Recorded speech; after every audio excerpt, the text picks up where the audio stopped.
அது ஒரு குக்கிராமம். டிசம்பர் மாசங்கிறதுனால பனி பயங்கரமா பொழிஞ்சுக்கிட்டு இருந்தது. பனி எந்த அளவுக்கு படர்ந்து இருந்ததுன்னா, எதிர்ல ஒரு ஆள் வந்தா அவங்க கூட கண்ணுக்கு தெரிய மாட்டாங்க. அந்த ஊர் எல்லையில இருந்த ஒரு குடிசை வீட்ல பிரசாத் குடும்பம் வாழ்ந்து வந்தது. அந்த வீட பார்த்தாலே தெரியும் அவங்க வறுமையோட நிலைமை. காலங்காத்தாலேயே வீட்டு முன்னாடி சின்னதா நெருப்பு கொளுத்தி சாரதாவும் பிரசாதும் குளிர் காய்வாங்க. சாரதா குளிர்ல 2 கைகளையும் நெருப்புல காமிச்சு, "பாபா என்னங்க இந்த குளிரு இந்த வருஷம் எப்பவும் இல்லாம அதிகமா இருக்கு. என் உடம்புல இருக்க உயிரை எடுத்துட்டு போயிடும் போலயே. இருக்க போர்வையும் நஞ்சு போயிருக்கு. இந்த குளிருக்கு அது இருந்தாலும் ஒண்ணு, இல்லைனாலும் ஒண்ணுதான்." ஆமா சாரதா, எனக்கு கூட அப்படிதான் இருக்கு. ராத்திரியில தூக்கமே வரமாட்டேங்குது. அந்த ஜன்னலோட சந்துல இருந்து குளிர் காத்து என்னமா வருது. நம்ம தலையெழுத்த பாத்தியா? இந்த வயசுல இப்படி ஒரு கஷ்டம். ரமேஷுக்கு வேலை எதுவும் இன்னும் கிடைக்கலையா? கிடைக்கலங்க. அவனும் என்ன பண்ணுவான் பாவம். இந்த குளிர் காலத்துல கூலி வேலைக்கு யாரும் கூப்பிட மாட்றாங்க. அவனும் எங்கெங்கயோ என்னென்னமோ செஞ்சு முயற்சி பண்றான். இந்த மருமக வேற ஒண்ணு, வீட்டுக்குள்ள அப்படி என்னதான் பண்றாளோ. மருமக கதை இருக்கட்டும், குழந்தைங்க எந்திரிச்சிட்டாங்களா? பாவம், இந்த குளிருக்கு குழந்தைங்க எப்படி தூங்குறாங்க? சுருண்டு தூங்குறத பார்த்தாலே பரிதாபமா இருக்கு. என் மனசு தாங்கவே மாட்டேங்குது சாரதா. அப்போ வீட்டுக்குள்ள இருந்து அனாமிகா கையில 2 கிளாஸ் சுடு தண்ணியோட வந்திருந்தா. அத்த, மாமா, இந்த சுடு தண்ணிய குடிங்க. டீ போட பால் இல்ல. இந்த சுடு தண்ணிய குடிச்சாலாச்சும் தொண்டைக்கு கொஞ்சம் எதமா இருக்கும் இல்லையா? ஐயோ அனாமிகா, பால் இல்லையாம்மா. இருக்கட்டும், ஏழைங்க வீட்டுல தண்ணியே அமிர்தம். குழந்தைங்க எழுந்தாங்களா? எழுந்தாங்க அத்த. குளிர்ல நடுங்குறாங்க. ரொம்ப பசியா இருக்குன்னு சொன்னாங்க. ராத்திரி மீந்த சாப்பாடை எடுத்து தாளிச்சு கொடுத்துருக்க, சாப்பிட்டுக்கிட்டு இருக்காங்க. பாத்தியா சாரதா, நம்ம நிலைமை எப்படி ஆயிடுச்சு பாத்தியா? பச்சை பிள்ளைங்களுக்கு பசிக்கு சாப்பாடு கூட போட முடியல. இதெல்லாம் நினைக்கும் போது மாமா, இதெல்லாம் நினைச்சு கவலைப்படாதீங்க. கஷ்டம் நிரந்தரம் கிடையாது. ஏதாவது ஒரு வழி பொறக்கும். அவர் இன்னும் வரலையா? காலையிலே தண்ணிக்கு போனாரு. தண்ணிக்கு போனானா? இந்த குளிர்ல எதுக்கு குளத்துக்கு போனா? தண்ணி ஏற்கனவே ஐஸ் கட்டி மாதிரி இருக்கு. சளி புடிச்சதுன்னா மருந்து வாங்க கூட கையில காசு இல்லையேம்மா. அது இல்லாத ஏதாவது முயற்சி பண்ணி பாக்குறேன்னாரு. சும்மா உட்கார்ந்தோன்னா பசி தீராதுலன்னு சொல்லிட்டு போனாரு. அப்போ ரமேஷ் கையில ஒரு பையோட குளிர்ல நடந்து வந்தான். அவன் Dress பாதி நனைஞ்சு போயிருந்தது. அம்மா, அப்பா. அடே ரமேஷா, என்ன துணி நனைஞ்சிருக்கு? இந்த குளிர்ல தண்ணியில இறங்குனியா? உனக்கு என்ன பைத்தியம் பிடிச்சிருக்கா? பைத்தியம் இல்லம்மா, பசி. குழந்தைங்க வீட்ல இருக்காங்கல்ல, பசியோட இருப்பாங்கல்ல, அதனாலதான் குளத்துக்கு போய் மீன் பிடிச்சேன். அதிர்ஷ்டம் நல்லா இருந்தது, 4 பெரிய மீன் கிடைச்சது. மீனா? நிஜமாவா ரமேஷா? இந்த குளிர்காலத்துல மீன் குழம்பு சாப்பிட்டா அதோட ருசியே தனி. ஆனா நம்ம கிட்டதான் எண்ணெய் மசாலா எதுவும் இல்லையே. அதனாலதான்ப்பா இந்த மீனை யாருக்காவது வித்துட்டு அதுல அரிசி பருப்பு எண்ணெய் வாங்கலான் இருக்க. அனாமிகா ரமேஷ் கிட்ட வந்து பைய பாத்துட்டு, இருங்க, இந்த மீனை பச்சையா வித்தா குறைஞ்ச பணம் தான் கிடைக்கும். அதையே இதை சமைச்சு வித்தா? சமைச்சு வித்தாவா? என்னம்மா சொல்லிக்கிட்டு இருக்க நீ? என் வீட்டு மருமக நடு வீதியில மீன் விற்க போறாளா? மானம் போகாதாம்மா. நம்ம ஒரு காலத்துல நல்லா வாழ்ந்தோம். இதெல்லாம் செஞ்சு நம்ம மானத்தை வித்துற கூடாது. அத்த, மானம் பசிய போக்குமா? நம்ம குழந்தைங்க பசின்னு அழும்போது மானம் தான் முக்கியம்னு சொல்லிட்டு இருக்க முடியுமா? இந்த குளிர்காலத்துல எல்லாருக்கும் சூடா காரமா ஏதாவது சாப்பிடணும்னு தோணும். நம்ம கைமனத்தை பத்தி நம்ம எல்லாருக்கும் தெரியும்ல. இந்த மீனை இப்படியே விக்காம இத அப்படியே மீன் வேப்பிடு செஞ்சு வித்தா எவ்ளோ பணம் கிடைக்கும் தெரியுமா? ஆமா, மருமக சொல்றதுலயும் உண்மை இருக்கு. மீன் குழம்புன்னு சொல்லி வித்தா எவனும் வாங்க மாட்டான். வேப்புடு காப்புடுன்னு இப்படி ஏதாவது பேரை சொன்னாதான் எல்லாரும் வாங்குறாங்க. நம்ம குடும்பம் நல்லா இருக்கணும். இது நல்ல ஐடியாவா தோணுது. ஆனா அனாமிகா, எந்த பணத்தை வச்சு மசாலா எண்ணெய் இதெல்லாம் வாங்க முடியும்? என்கிட்ட கல்யாணத்துக்கு எங்க அம்மா எனக்கு போட்ட வெள்ளி கொலுசு இருக்குங்க. அதை கொண்டு போய் வச்சுட்டு பொருள் வாங்கிட்டு வாங்க. இன்னைக்கு சாயந்தரமே வியாபாரத்தை ஆரம்பிக்கலாம். வெள்ளி விக்கிற விலைக்கு அதை வைக்க போறியா? வேண்டாமா அத்த, அது காலுக்கு தண்டம் தான். நம்ம குடும்பம் சந்தோஷமா இருக்கும்னா எதை வேணா செய்யலாம். தயவு செஞ்சு அது கொண்டு போங்க. இப்படி அனாமிகா நிர்பந்திச்சதுனால அன்னைக்கு சாயந்தரம் ரமேஷ் கொலுச கொண்டு போய் வச்சுட்டு எல்லாத்தையும் வாங்கிட்டு வந்தான். அனாமிகா வேலைய ஆரம்பிச்சான். அம்மா அனாமிகா, மசாலாவாமா அரைக்கிற? வெறும் மசாலாவே இவ்ளோ மணமா இருக்கு. அப்படி அதுல என்னதாம்மா போட்ட? இது எங்க பாட்டி சொல்லி கொடுத்த மசாலா மாமா. இதுல பட்டை, ஏலக்காய், காஞ்ச மிளகா, மல்லி, அதோட சீக்ரெட் இன்கிரீடியன்ட்ஸ் சிலது போட்டிருக்கேன். இந்த குளிர்காலத்துக்கு ஏத்த மாதிரியான இன்கிரீடியன்ட்ஸ் தான் மாமா அது அப்படின்னு சொல்லிட்டு இருக்கும்போது குழந்தைங்க 2 பேரும் அங்க ஓடி வந்தாங்க. அம்மா அம்மா, சூப்பரா வாசனை வருது, எங்களுக்கு ஒரே பசிக்குது. ஒரு நிமிஷம் இருங்கடா, முதல்ல கடவுளை வேண்டிட்டு நம்ம கடைய ஆரம்பிச்சதுக்கு அப்புறம் முதல் சாப்பாடு உங்களுக்கே தரேன். அத்தை, நீங்க இலைய வெட்டுங்க. அனாமிகா, வீட்டு முன்னாடி அடுப்ப வைக்கலாமா? ரோட்ல போறவங்க என்ன நினைப்பாங்களோ? அத்தை, நம்ம என்ன 4 வீட்ல திருடவா போறோம்? கஷ்டப்பட்டு உழைக்க போறோம். நம்ம வீட்டு வாசலே சின்ன அடுப்பு வைங்க. என்னங்க, நீங்க அந்த மீனை சுத்தம் பண்ணி தந்தீங்கன்னா இந்த மசாலாவை அதுல கலப்பேன். சரி அனாமிகா. இப்படி ரமேஷ் மீன்களை சுத்தம் பண்ணி கொடுத்தான். சாயந்தரம் ஆச்சு. சூரியன் அஸ்தமிக்கிற நேரத்துல குளிர் கொஞ்சம் அதிகமாக ஆரம்பிச்சது. அனாமிகா வீட்டு முன்னாடி விறகெல்லாம் வச்சு அடுப்பு மூட்டினா. அந்த அடுப்பு மேல தவாவை வச்சு மீனை சுட்டுக்கிட்டு இருந்தா. மசாலா தடவுன காரமான கமகமன வாசனை வர அந்த மீன் வாசனை வீதியெல்லாம் போச்சு. அடடடடே, சாரதா கவனிச்சியா? இந்த வாசனைக்கே பாதி ஊரு நம்ம வீட்டுக்கு வந்தாகணும். முதல்ல குழந்தைங்களுக்கு கொடுமா, பசியோட இருக்குதுங்க பாவம். சரிங்க அத்தை. நவ்யா, ஹரிஷ், இங்க வாங்க. பசங்க வந்ததுக்கு அப்புறமா சுட சுட மீன் துண்டு 2 எடுத்து குழந்தைங்களுக்கு கொடுத்தா அனாமிகா. அம்மா, ரொம்ப நல்லா இருக்கு, காரமா புளிப்பா சூடா. ஆமாம்மா, இன்னும் வேணும். முதல்ல நம்ம விக்கணும்டா, மீந்துச்சுன்னா நம்ம சாப்பிடலாம். பணம் சம்பாதிக்கணும் இல்லையா? அப்போ ரோட்ல நடந்து போயிட்டு இருந்த ராதிகா அந்த வாசனைக்கு அப்படியே நின்னுட்டாங்க. அவங்களுக்கு வாயெல்லாம் ஊற ஆரம்பிச்சிடுச்சு. என்ன சாரதா, என்னது இது? வீட்டு முன்னாடி இவ்ளோ போக, ஏதோ வாசனை வேற வருது. என்ன பண்றீங்க? அது அது ராதிகா, அது வந்து வாங்க ராதிகா அத்தை, மீன் சுட்டுக்கிட்டு இருக்கோம். இந்த குளிர்காலத்துல சூடா சாப்பிட்டா நல்லா இருக்கும்னு வியாபாரம் பண்றேன். ஓஹோ, வியாபாரமா? நேத்து வரைக்கும் சாப்பிட கூட ஒண்ணும் இல்லைன்னு அழுதுட்டு இருந்தீங்க. இன்னையில இருந்து வியாபாரம் ஆரம்பிச்சிட்டீங்களா? பிரசாத் அண்ணா ஹோட்டலா? வீட்டு பொம்பளைங்க ரோட்ல வியாபாரம் பண்றாங்க. இதுல தப்பு என்ன இருக்கு ராதிகா அம்மா? கஷ்டப்பட்டு உழைக்கிறோம், வேணும்னா காசு கொடுத்து வாங்க, இல்ல கிளம்பு. ஃப்ரீ அட்வைஸ் வேண்டாமா? என் மருமக சூப்பரா செய்யறா. அடடடடே, கோவம் எதுக்கு? சரி, எவ்வளவுக்கு குடுக்குறீங்க? வாசனை ரொம்ப நல்லா இருக்கு. சின்ன துண்டு 5 ரூபாய், பெரிய துண்டு 10 ரூபாய். 5 ரூபாவா? அதிகமா இருக்கே ஒரு துண்டுக்கு. சரி, ஒரு துண்டு கொடு, சாப்பிடுவோம். எப்படி இருக்கோ என்னவோ. ராதிகா பணத்தை கொடுத்துட்டு அனாமிகா கிட்ட இருந்து சூடா ஒரு துண்டு மீனை வாங்கி சாப்பிட்டாங்க. அடாடாடாடா, அனாமிகா, இதுல அப்படி என்னத்தமா கலந்த?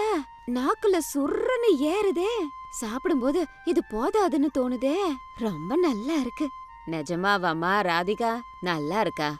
நல்லா இருக்குங்கிறது கம்மியான வார்த்தை.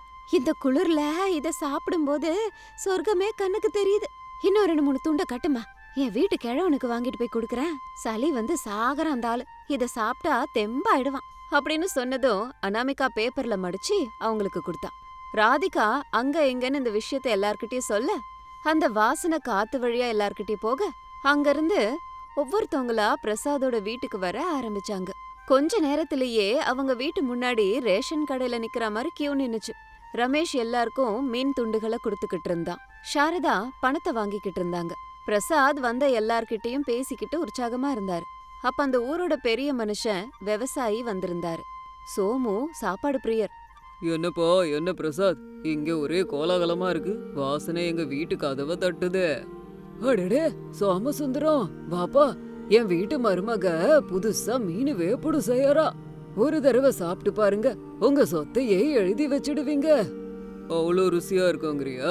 சரி, ஒரு பிளேட்டு கொடுமா, மசாலாவை எக்ஸ்ட்ரா போடு. கண்டிப்பாங்க. அனாமிகா ஒரு பிளேட்ல மீனை வச்சு சோமுக்கு கொடுத்தா. அடடடே, என்ன ருசிமா இது? நான் பட்டணத்துக்கு போய் பெரிய பெரிய ஹோட்டல்ல எல்லாம் சாப்பிட்டுருக்கேன். அங்க எல்லாம் கிடைக்காத ருசி இந்த ஒரு மீன் துண்டுல கிடைக்குது. மீன் துண்ட வாயில போட்டது கரையுதே. பிரசாத், உங்க மருமக அன்னபூரணி. ரொம்ப நன்றி ஐயா. அப்பா ரமேஷா, எனக்கு ஒரு 10 பீஸ் பார்சல் பண்ணி கொடு. என் வீட்டுல இருக்கிறவங்களுக்குலாம் ருசி காட்டணும். நாளைக்கு என் நிலத்துல வேலை செய்யறவங்களுக்குலாம் சோறு போடுறேன். ஒரு 50 பீஸ் வேணும்பா. பணம் எவ்வளோ வேணாலும் கொடுக்குறேன். கண்டிப்பா சோமு ஐயா, நாளைக்கு மத்தியானம் கொண்டு வந்து தரேன். அப்ப சோமசுந்தரம் அவ்ளோ பெரிய ஆர்டரை கொடுக்கும்போது சாரதாவோட கண்கள்ல ஆனந்த கண்ணீர். அக்கம் பக்கத்து மக்கள் கூட வாங்கிட்டு இருந்தாங்க. கொஞ்ச நேரத்திலேயே ரமேஷோட மீன்கள் வித்து போச்சு. ஆனா மக்கள் கேட்டுக்கிட்டே இருந்தாங்க. ஐயோ, தீந்து போயிடுச்சேங்க. நீங்க நாளைக்கு வாங்க, கண்டிப்பா தரேன். தப்பா நினைச்சுக்காதீங்க. பாத்தீங்களா, நான் தான் சொன்னனே, அனாமிகாவோட கைமணம் தான். நாளைக்கு எல்லாரை விட முதல்ல நானே வரேன். எல்லாரும் போனதுக்கு அப்புறம் கல்லால இருந்த பணத்தை எடுத்து சாரதா எண்ணினாங்க. எண்ண முடியல, கை வலிச்சுது. அதை எண்ணும் போதே அவ்ளோ ஆனந்தம். என்னங்க, இங்க பாருங்க, ஒரே சாயந்தரத்துல நம்ம 1000 ரூபாய் சம்பாரிச்சிருக்கோம். ரமேஷ் கூலி வேலைக்கு ஒரு வாரம் போனாலும் இவ்ளோ பணம் கிடைக்காது. அம்மா, இதெல்லாம் அனாமிகாவால தான். முதல்ல நானும் பயந்தேன். சுட்ட மீனை யார் வாங்குவா, பேர் கூட புரியாம இருக்கேன்னு நினைச்சேன். ஆனா நம்ம லக்ஷ்மி தேவி அதையெல்லாம் ஒண்ணும் இல்லாம பண்ணிட்டா. அனாமிகா, உன் கையில என்ன மந்திரமா வச்சிருக்க?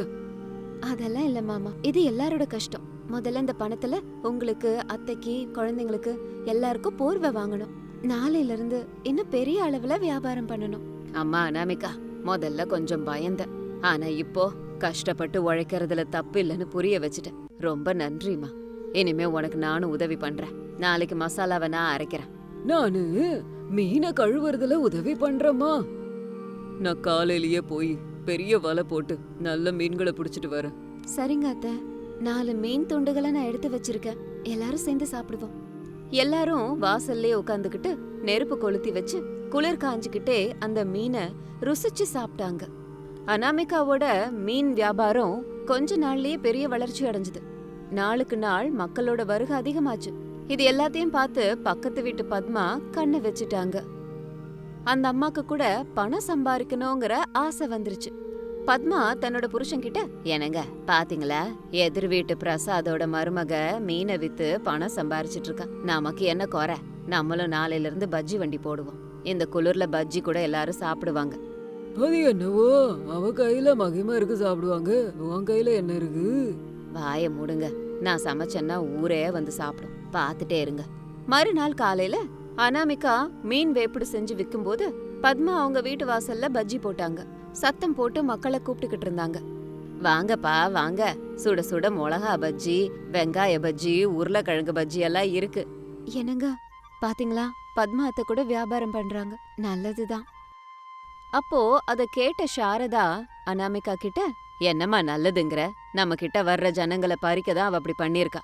அவளே ஒரு பேராசக்காரி. அத்த, வியாபாரம் பண்றதெல்லாம் அவங்களோட இஷ்டம்.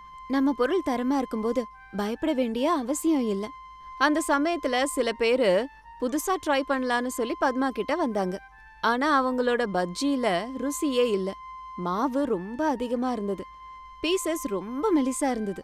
அவங்கள்ட்ட இருந்து எல்லாரும் அனாமிகா கிட்ட வந்தாங்க. அப்போ சோமு அனாமிகா கடைக்கு வந்து, பாத்தியா பிரசாத், நாணயம் இருந்தா மக்கள் எங்கேயும் போக மாட்டாங்க. அனாமிகா இந்த மீன்ல போடுற மசாலாக்காக பக்கத்து ஊர்ல இருந்தெல்லாம் வராங்க. என்ன இதுல பெரிய மாயாஜாலம், மீனு தானே, இதுக்கே இப்படி பேசுறாங்க. பத்மா அத்தை, கவலைப்படாதீங்க. பஜ்ஜி ரொம்ப நல்லா வரணும்னா மாவுல என்னென்ன போடணும்னு நான் சொல்றேன். அத வச்சு நீங்க வியாபாரம் பண்ணுங்க. நாளைக்கு அதை பண்ணி பாருங்க. உங்க வியாபாரம் நல்லா போலன்னா கேளுங்க. என்னது, உனக்கு போட்டியா கடை போட்டா? எனக்கே ஐடியா குடுக்குற? நம்ம அக்கம் பக்கத்துல இருக்கோம் அத்தை. எல்லாரும் நல்லா இருக்கணும். குளிர்காலம்ல எல்லாருக்கும் சூடா ஏதாவது கிடைச்சா நல்லது தானே. என்னம்மா நீ இப்படிப்பட்ட பொண்ணா இருக்க? உன்னை பார்த்து நான் பொறாமப்பட்டேன். நீ என்னடானா எனக்கு நல்லது செய்ற. சாரதா, உன் மருமக தங்கம்மா. தெரியாதா பின்ன? என் மருமக தங்கம் மட்டும் கிடையாது, புத்திசாலி. அந்த குளிர்காலம் முழுக்க அனாமிகாவோட மீன் வேப்புடு வியாபாரம் நல்லபடியா போச்சு. ரமேஷ், சாரதா, பிரசாத் எல்லாரும் அவங்கவங்களால முடிஞ்ச உதவியை செஞ்சாங்க. ஒரு நாள் ராத்திரி எல்லாரும் புது புது பெட்ஷீட் போட்டுக்கிட்டு குழந்தைங்களுக்கு ஸ்வெட்டர் வாங்கி கொடுத்து சந்தோஷமா இருந்தாங்க. வீட்டுக்குள்ள இப்போ ஒரு கேஸ் அடுப்பும் வந்துச்சு. அனாமிகா அதுலதான் எல்லாருக்கும் சமைச்சு கொடுத்துக்கிட்டு இருந்தா. அனாமிகா, உன்னாலதான் இன்னைக்கு குழந்தைங்க குளிர்ல நடுங்காம கதகதப்பா தூங்குறாங்க. கடங்காரங்க தொல்லை இல்லாம சந்தோஷமா வாழறோம். ஆமாண்டா, ஒரு காலத்துல இந்த குளிர்காலம் நம்மளுக்கு சவால் கொடுத்தது. இப்ப 4 பேருக்கு நம்ம சாப்பாடு கொடுக்கறோம். ஊர் தலைவர் சோமு என்ன சொன்னார் தெரியுமா? வர்ற வாரம் ஊருக்குள்ள நடக்கிற சந்தையில கடை போட சொன்னாரு. ஸ்டால் போடுறதுக்கான செலவை எல்லாம் தானே ஏத்துக்கிறான்னாரு. நிஜமாவா? ரொம்ப சந்தோஷம். அனாமிகா, நீ இந்த வீட்டுக்கு வந்த மகாலட்சுமிமா. வறுமையில இருக்கமேனு அழுதுட்டு இல்லாம இருக்கிறத வச்சுட்டு எப்படி செல்வத்தை பெருக்கிறதுன்னு காமிச்சிட்டம்மா. அத்த, கஷ்டம் வரும்போது சோர்வடைய கூடாது, எதிர்த்து நிக்கணும், நேர்மையா உழைக்கணும், நாணயமா நடந்துக்கணும். அம்மா, நானும் இதே மாதிரி தான் நடந்துப்பேன். ரொம்ப நல்ல விஷயம் கண்ணா. உங்க ஸ்கூல்ல இருக்க மத்த குழந்தைங்க கிட்டயும் சொல்லுங்க. சரிம்மா. இப்படி அந்த ஏழை குடும்பம் மருமகளோட புத்திசாலித்தனத்தால கஷ்டப்பட்டு குளிர்கால சவால்களை எதிர்கொண்டு சந்தோஷத்தை நோக்கி போனாங்க. அந்த குடும்பம் அதுல வெற்றியும் பெற்றது.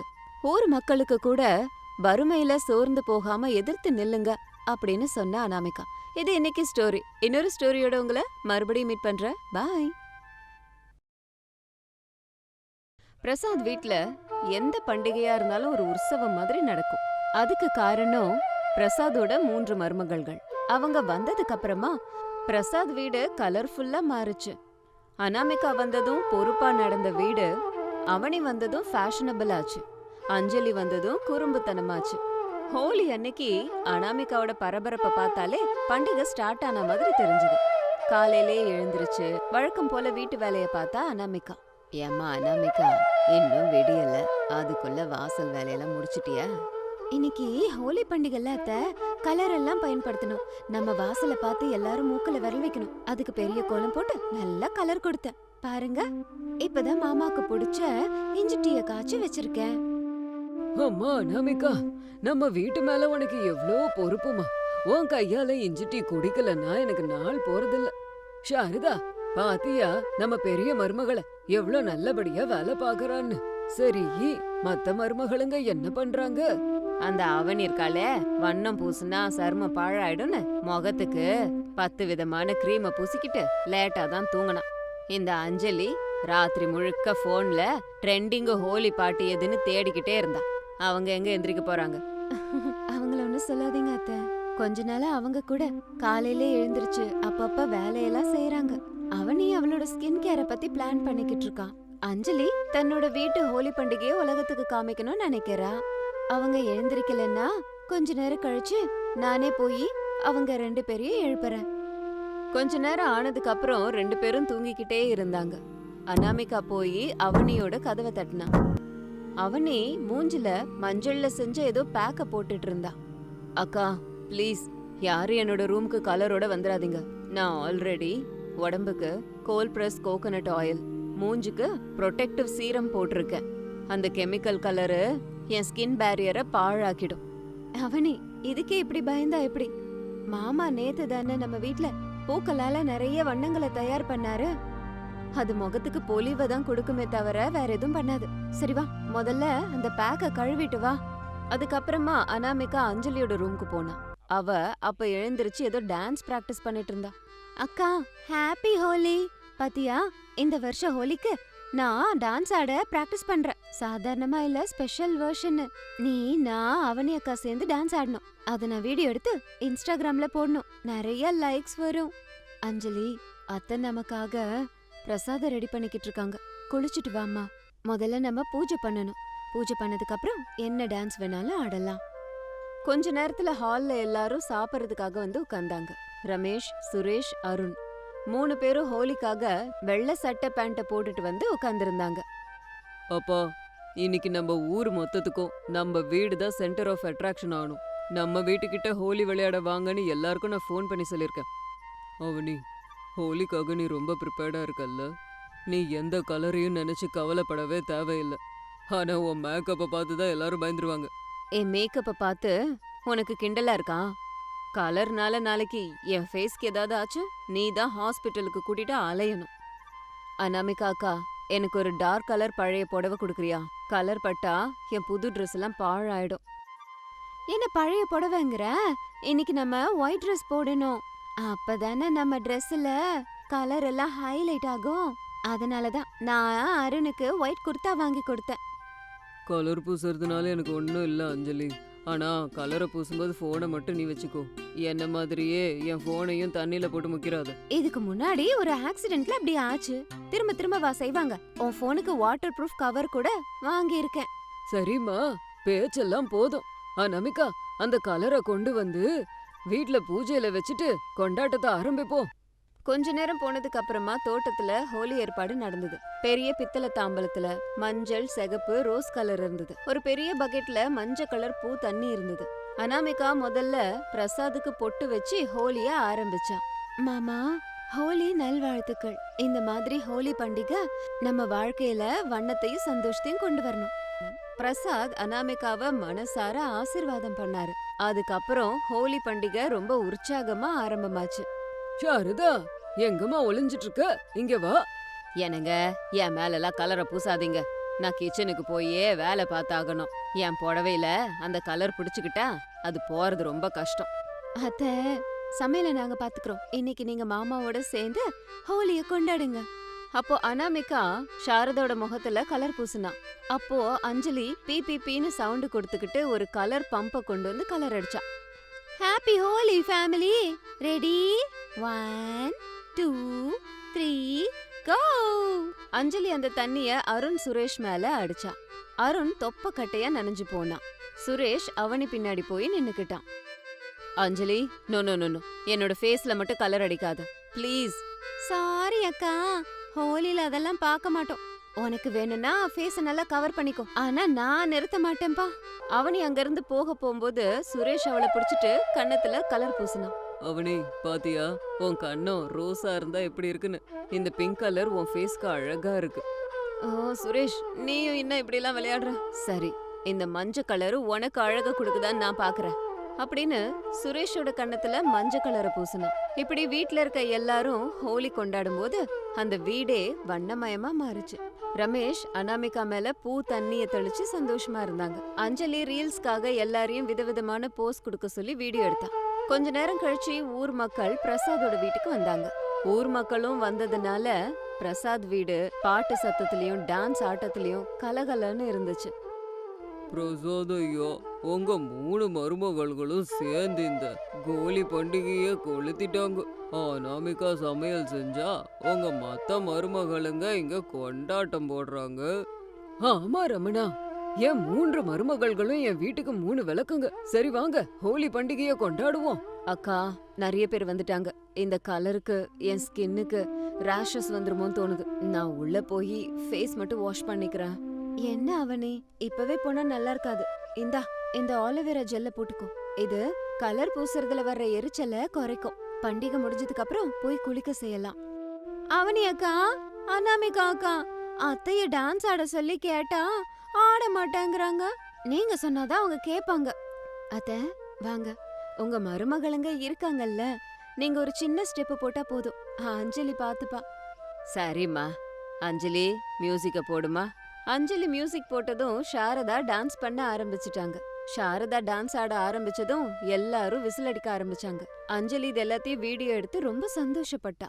மத்தியானம் ஆனதுக்கு அப்புறம் எல்லாரோட முகத்திலையும் கலரா இருந்தது. கொஞ்ச நேரம் கழிச்சு ஊர்ல அவங்கவங்க வீட்டுக்கு போயிட்டாங்க. அனாமிகா வீட்ல இருக்க எல்லாரையும் போய் குளிச்சுட்டு வாங்கன்னு சொன்னா. எல்லாரும் குளிச்சு ரெடி ஆகுற அந்த கேப்ல தனியா போய் சமையல முடிச்சுட்டா.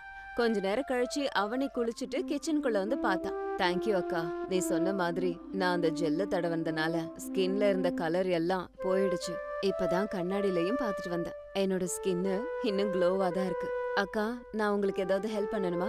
அதெல்லாம் வேண்டாம் அவனி, நீ போய் டேபிள ரெடி பண்ணு. ஆமா, அஞ்சலி எங்க? அவளா இன்னும் ரீல்ஸ் எடிட் பண்ணிக்கிட்டு இருக்கா. ஹோலி வித் மை கூல் அத்தைன்னு எழுதிக்கிட்டு இருக்கா. அப்போ அஞ்சலி கிச்சனுக்கு வேகமா வந்துட்டு இருந்தா. அக்கா பாத்தியா, நம்ம ஹோலி செலிப்ரேஷனோட வீடியோ இன்ஸ்டாகிராம்ல போட்ட உடனேயே 1000 லைக்ஸ் வந்திருக்கு. நம்ம ஃபேமிலி இன்னைக்கு இன்டர்நெட்ல ஃபேமஸ் ஆயிடுச்சு. சரி அஞ்சலி, அதெல்லாம் இருக்கட்டும். இன்னைக்கு மாமாக்கு பிடிச்ச பாயாசம் செஞ்சிருக்கேன், வந்து சாப்பிட சொல்லு. மத்தியானம் சாப்பாடு நேரம். எல்லாரும் வரிசையா உட்கார்ந்திருந்தாங்க. வீடு முழுக்க பொங்கல் வாசனை ரொம்ப கமகமான இருந்தது. பிரசாத் ரொம்ப திருப்தியா இருந்தாரு. அம்மா மருமகளுங்களே, இந்த ஹோலியை என் வாழ்க்கையில நான் மறக்கவே மாட்டேன். நீங்க 3 பேரும் சேர்ந்து இந்த வீட்டை எவ்வளவு சந்தோஷமாக்கிட்டீங்க. அத பாக்கும்போதே என் மனசு நிறைஞ்சு போச்சு. ஆமாப்பா, அனாமிகா பிளான் பண்ணதாலதான் இதெல்லாம் சாத்தியமாச்சு. அவனி கூட இந்த தடவை ஹோலி நல்லா பண்ணான். அஞ்சலியோட ரீல்ஸால நம்மளோட பண்டிகை எல்லாருக்கும் தெரிய வந்திருக்கு. எனக்கு என்னவோ அனாமிகாக்கா தான் ரியல் ஸ்டார்னு தோணுது. அவங்க தான் நம்ம எல்லாரையுமே மேனேஜ் பண்ணி இந்த பண்டிகைய சக்சஸ் பண்ணிருக்காங்க. ஆமாக்கா, அனாமிகா அக்கா மட்டும் இல்லனா இந்த ஹோலி ஒண்ணு இல்லாம காலி ஆயிருக்கும். அதெல்லாம் ஒண்ணுமே இல்லடி. நம்ம ஒண்ணா இருந்தோம்னாலே எந்த பண்டிகையும் இப்படிதான் இருக்கும். பாயசம் எப்படி இருக்கு? ரொம்ப நல்லா இருக்குமா. எது எப்படி இருந்தாலும் உன் கை ருசி மாறாது. சாப்பாடெல்லாம் சாப்பிட்டு முடிச்சாங்க. எல்லாரும் களைப்பா இருந்ததால கொஞ்ச நேரம் ரெஸ்ட் எடுத்தாங்க. சாயந்தரம் 3 மருமகள்களும் மாடியில உட்கார்ந்து பேசிக்கிட்டு இருந்தாங்க. அக்கா, இன்னைக்கு ஹோலி பண்டிகை வண்ணம் பூசும்போது ஏதோ தெரியாத ஆனந்தம் கிடைச்சது. இவ்ளோ நாள்ல நான் வெறும் அழக பத்தி மட்டும்தான் கவலைப்பட்டுட்டு இருந்தேன். இப்படி எல்லாரோட சந்தோஷமா உட்காந்து கொண்டாடணும்னு நினைக்கல. ஆமாக்கா, போன்ல இருந்த லைக்ஸை விட மாமா அத்தையோட கண்கள்ல இருந்த ஆனந்தத்தை பாக்கும்போதே எனக்கு ரொம்ப சந்தோஷமா இருந்தது. பாத்தீங்களா, பண்டிகை நமக்கு சொல்லி கொடுக்கிற விஷயங்கள் நம்ம மனசுல இருக்க நல்லதுங்கிற கலரை வெளியில கொண்டு வர்றதுதான் ஹோலி. நம்ம 3 பேருக்கு மத்தியில இந்த பந்தம் இப்படியே இருக்கட்டும். கண்டிப்பாக்கா, வர்ற ஹோலிக்கு நம்ம எல்லாரும் இன்னும் அதிகமான கலர் பூசிக்கலாம். அடுத்த ஹோலிக்கு நான் ட்ரோன் கேமரா வாங்க போறேன்க்கா. நம்ம ஹோலிய மேல இருந்து ஷூட் பண்ணும். சரி சரி, வாங்க கீழே போலாம். மாமா காஃபி கேக்குற நேரம் அது. முகத்துல இருக்க கலரை கழுவுனாலும் மனசுல இருக்க அன்புங்கிற வண்ணம் போகல. பிரசாத் வீட்ல அந்த 3 மருமகளும் சேர்ந்து ஒருத்தவங்களுக்கு ஒருத்தவங்க துணையா இருந்து அந்த வீட்டை வண்ணமயமாவே மாத்திட்டாங்க. என்னங்க, இன்னைக்கு கவனிச்சிங்களா நம்ம மருமகளுங்க எவ்வளவு ஒத்துமையா இருந்தாங்க? பார்த்த சாரதா, இப்படி எல்லாரும் ஒன்னா இருக்கிற வீட்டுல சந்தோஷத்துக்கு குறை இருக்காது. என்னோட வீடு இப்ப உண்மையிலேயே நந்தவனம். அந்த கடவுள் இப்படியே நம்மள வச்சிருந்தாருன்னா நல்லா இருக்கும். எங்க அனாமிகா மாமியார் மருமக சேனலை நீங்க ஆதரிச்சு எங்களை உற்சாகப்படுத்துறதுக்கு நன்றி. எல்லாருக்கும் ஹாப்பி ஹோலி.